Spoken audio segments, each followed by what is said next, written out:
संबोधित करेंगे। मेरा विनम्र निवेदन है माननीय संबित जी से आपको संबोधित करें। धन्यवाद माननीय संजय जी, और आप सभी का अभिनंदन है। आप सभी ने देखा कि सुबह से एक गंभीर विषय टेलीविजन के माध्यम से भी चल रहा है और आज अखबारों ने भी इस विषय को गंभीरता के साथ उठाया है। सभी को विदित है 1964 में जो जवाहरलाल नेहरू मेमोरियल म्यूजियम होता था, म्यूजियम एंड लाइब्रेरी, 3 मूर्ति पे जो स्थित है, और आज जहां प्राइम मिनिस्टर, म्यूजियम, मेमोरियल और लाइब्रेरी है, देश के तमाम प्रधानमंत्री के मेमोरी में, उनके स्मरण में, उनकी भूमिकाओं पर वहां पर संग्रहालय बनाया गया है, पीएमएमएल।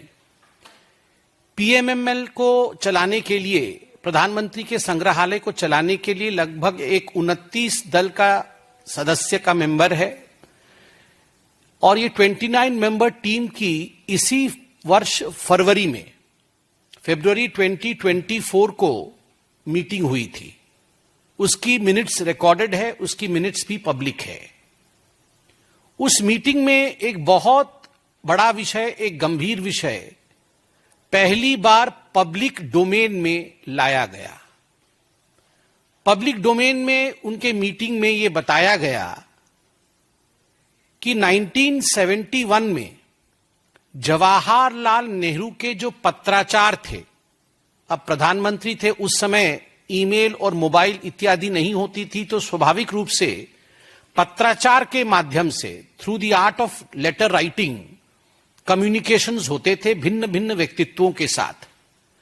तो जो पत्राचार 1971 में डोनेट किया गया था नेहरू मेमोरियल म्यूजियम लाइब्रेरी को, बाद में 2008 में उस समय की तत्कालीन यूपीए की अध्यक्षा आदरणीय सोनिया गांधी जी ने अपने एक रिप्रेजेंटेटिव को भेजा।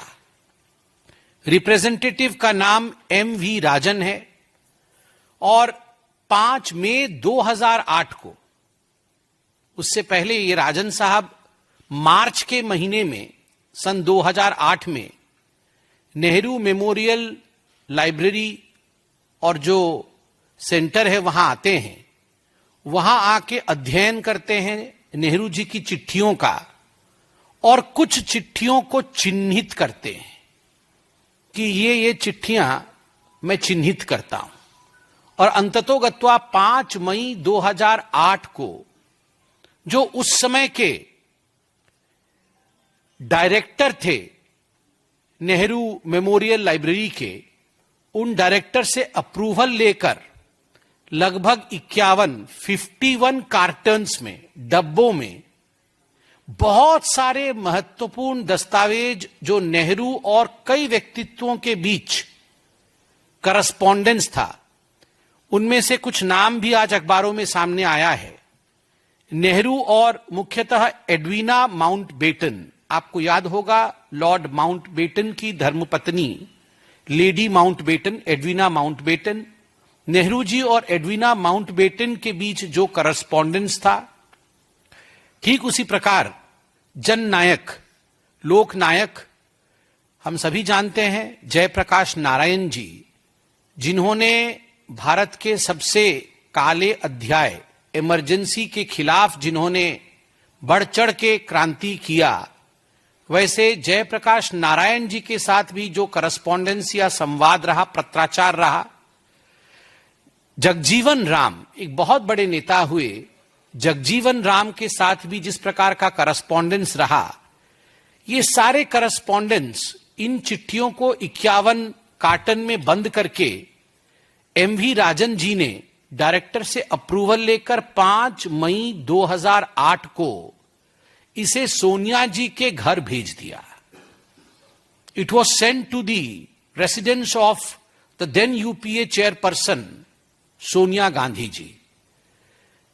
जब ये प्राइम मिनिस्टर मेमोरियल म्यूजियम और लाइब्रेरी के सदस्य बैठे अपने जनरल बॉडी मीटिंग में और इस विषय पर चर्चा की फरवरी में, तो उन्हें लगा कि उन्हें एक लीगल ओपिनियन भी लेना चाहिए, क्योंकि ये केवल ये चिट्ठियां नहीं है, ये ऐतिहासिक दस्तावेज है, इसमें किस प्रकार का करस्पॉन्डेंस हुआ, यह देश को जानने का अधिकार है। और यह निजी प्रॉपर्टी नहीं है, this is not personal property, क्योंकि यह 1971 में डोनेट किया गया था और राष्ट्रीय धरोहर में सम्मिलित था। This was part of the treasure of the nation of India. यह म्यूजियम का एक हिस्सा था। अगर म्यूजियम से कोई मूर्ति आप ले जाएं, म्यूजियम से कोई पेंटिंग आप ले जाएं, तो ठीक प्रकार अगर आप म्यूजियम से कोई चिट्ठी ले जाएं, तो क्या यह न्यायोचित होगा? Is this legal? इस विषय में इस कमिटी ने लीगल ओपिनियन लिया। लीगल ओपिनियन लेने के पश्चात दिसंबर के महीने में ही, इसी दिसंबर के महीने में एक चिट्ठी लिखी गई राहुल गांधी जी को। और यह चिट्ठी अहमदाबाद के एक हिस्टोरियन हैं, जो prime minister museum memorial library उसके एक मेंबर भी हैं और एक जाने माने चेहरे हैं। उनका नाम है रिजवान कादरी। रिजवान कादरी जी ने LOP, leader of opposition Rahul Gandhi ji को यह चिट्ठी लिखा है कि राहुल जी, ऐसे 51 कार्टन चिट्ठी जवाहरलाल नेहरू की यूपीए की तत्कालीन अध्यक्षा सोनिया गांधी जी के पास है, कृपया आप मदद करें राष्ट्रीय धरोहर को वापस लाने में। मित्रों, मैं ये कहना चाहता हूं कि this is a historical heritage, ये इतिहास की विरासत है। ये किसी परिवार का अपना प्रॉपर्टी नहीं है। ये चिट्ठियां क्योंकि मेरे दादा ने लिखी या मेरी नानी ने लिखी, मेरे पिताजी ने लिखा, इसलिए ये मेरी प्रॉपर्टी है, दिस इज एंटाइटलमेंट। ये नहीं हो सकता है। ये राष्ट्र का धरोहर है। देश के इतिहास को अच्छे तरीके से समझने के लिए, जानने के लिए यह अनिवार्य है कि आप इन चिट्ठियों का अध्ययन करें, इनका संकलन करें और उसके पश्चात देश के इतिहास को पढ़ाएं। They form an important part of the comprehensive history of India. और मुझे कहते हुए आश्चर्य हो रहा है और दुख भी हो रहा है, 2010 से इन सारी चिट्ठियों का डिजिटाइजेशन होना था।